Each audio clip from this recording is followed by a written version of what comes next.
First at 6, a friend until the tragic end. Tonight, we are learning more about a life lost in a shooting rampage. Cheryl White was just trying to help her friend yesterday when a volatile relationship exploded. 7 Action News reporter Kimberly Craig talked to Cheryl's mom about the heartbreaking loss. I just don't know why my baby is dead, and I can't wrap my mind around it. Nicole Jackson and her daughter Cheryl were so very close, and Nicole knew her 27-year-old daughter only spent the night at a friend's apartment here on Reeford Sunday to help that friend who had just had a baby. We're told Cheryl knew that friend's ex-boyfriend, the father of the baby, had been a problem, but she wanted to help support her friend with her first child. I think she didn't imagine it would get to this. I think she just thought they fought, you know what I'm saying, that he wouldn't kill her with a gun. But around 7 o'clock Monday morning, the friend's angry ex broke in through a window and shot the mother of his newborn baby multiple times. She managed to survive and escape. A neighbor called 911, and when police pulled up is when Cheryl, who had been upstairs, may have thought she could run to safety. They said my daughter, probably because she heard the police, came down with a pool stick, just all she could probably find, and tried to help Sabrina. And when he seen that, he just started shooting her. He fatally shot my baby. Cheryl White, who had just graduated from Oakland University with a degree in sociology and planning to attend Wayne State to get her master's in social work, was dead. Her friend's ex then killed himself. She's a true social worker at heart. Whenever anybody needs her, she's there for them. And I don't know why my baby dead, because she never heard her fly.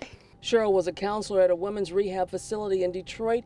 The friend she was helping had also worked here. She had a very, very wonderful impact on the ladies because her demeanor, she has such a godly spirit. And this mother's message to anyone in an unhealthy relationship. You got to leave. You got to find some way out, because it's not going to be good. Cheryl's mother could never have imagined she'd have to bury the light of her life. If you'd like to help with funeral costs, we'll have a link on WXYZ.com. In Detroit, Kimberly Craig, 7 Action News. That is the message, Kim. You gotta find a way out. Thank you. Mourners filled a Clarkston church today for the final farewell to Oakland County Sheriff's Deputy Eric Overhaul. 7 Action News reporter Brian Abel joins us live with the tribute to a hero lost in the line of duty. Certainly gone too soon, Brian. Certainly so, Carolyn. Of course, friends and family were part of the thousands that came here today to say goodbye to Deputy Eric Overhaul, but officers from not just around the state, but from around the country and even some outside of the country came here to Clarkston today to bid a final farewell to their fallen brother in blue.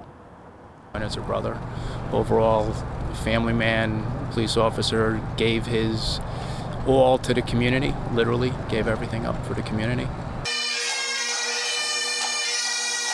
Inside Mount Zion Church, testimony of that dedication from his widow, Sonia. My husband was a remarkable man who wore his heart on his sleeve and gave endlessly. And Deputy Overhaul's remaining son, Ken, who Sheriff Bouchard handed the ceremonial flag to. Big thing with my dad, he cared about people a lot more than anyone I've ever known. He'd go out of his way. After losing son Cameron 3 years ago, Ken said his dad didn't give up.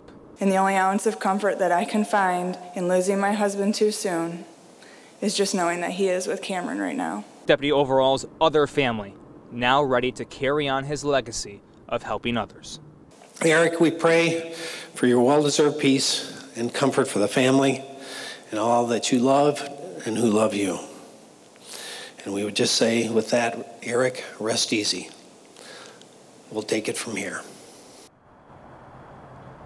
So a somber and emotional day here, of course. Interesting note that when I was talking with that officer from New York, he said he hitched a ride here from JetBlue, who says they offer free rides to any law enforcement officer around the country who is heading to a funeral of an officer killed. So interesting note there. And also the family did offer for some of those officers that came from New York to have food with them after this funeral.